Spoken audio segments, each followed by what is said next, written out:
Here is a network. We've got two computers, could be two or more computers, all connected together. Now, let's look at the parts in this thing. We have to have computers, and then within each computer we have to have some sort of connector, and that connector is connected to something called a NIC, N-I-C, which stands for Network Interface Card, also called a network adapter.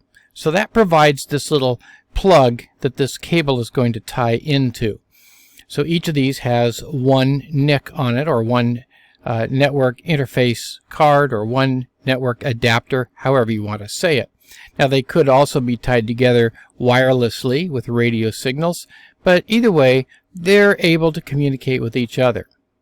Here's a little bit more complex one. Now, I've got three devices. Is this considered a computer? Well, today's printers, probably so. It probably has, for example, the capability of having an IP address so that it can be on a network. So, yes, this is actually a computing device, and so we would call it a computer in the terms that we're using here, although simpler ones we might not. Now, unfortunately, this computer at this point is not able to print. So let's do this. Let's add a connection here between this computer and this printer. One little problem, though. Now I need two network interface cards, or at least one that has two connectors on it. So this could become a problem. You can imagine if this network got very big, a computer might need a whole bunch of those things, and so there are ways around that.